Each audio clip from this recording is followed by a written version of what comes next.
కేరళలోని వయనాడ్ జిల్లాలో కొండ చర్యలు విరిగిపడి వందలాది మంది ప్రాణాలు కోల్పోయిన ఘటన అందరినీ కలిచివేస్తోంది.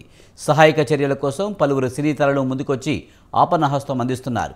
తాజాగా megastar Chiranjeevi, mega power star Ram Charan సంయుక్తంగా ₹1,00,00,000 విరాళం ప్రకటించారు. ఈ మేరకు కేరళ సీఎం రిలీఫ్ ఫండ్కు ₹1,00,00,000 విరాళం అందించినట్లు మెగాస్టార్ చిరంజీవి తెలిపారు.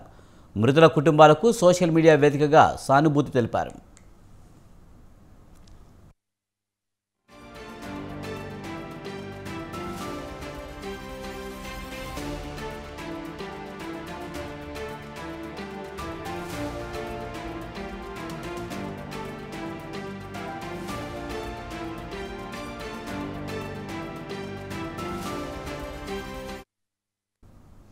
వయనాడ్ విషాదంలో ప్రాణాలు కోల్పోయిన వారి విషయంలో తన గుండె తరుక్కుపోతుందని చిరంజీవి అన్నారు. బాధితులు తమ బాధ నుంచి త్వరగా కోలుకోవాలని ప్రార్థిస్తున్నారని చిరంజీవి పోస్టులో రాశారు.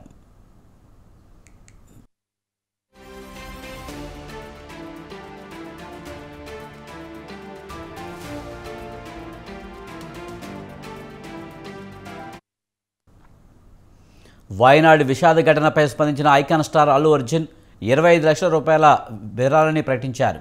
ఇప్పటికే హీరో సూర్య, ఆయన భార్య జ్యోతిక, సోదరుడు కార్తీ సంయుక్తంగా ₹50 లక్షలు, నయనతార, విఘ్నేష్ శివన్ దంపతులు ₹20 లక్షలు, మలయాళ నటుడు మమ్ముట్టి, ఆయన తనయుడు దుల్కర్ సల్మాన్ కలిపి ₹35 లక్షలు, ఫహద్ ఫజిల్ ₹25 లక్షలు ప్రకటించారు. తమిళ స్టార్ హీరో కమల్ హాసన్ ₹25 లక్షలు, విక్రమ్ ₹20 లక్షలు, రష్మిక ₹10 లక్షల విరాళం ప్రకటించారు. మరోవైపు నటుడు మోహన్ లాల్ స్వయంగా సహాయక చర్యల్లో పాల్గొన్నారు. తాను వ్యవస్థాపకుడిగా ఉన్న విశ్వశాంతి ఫౌండేషన్ ద్వారా ₹3 కోట్ల విరాళం బాధితుల కోసం ఇస్తున్నట్టు తెలిపారు.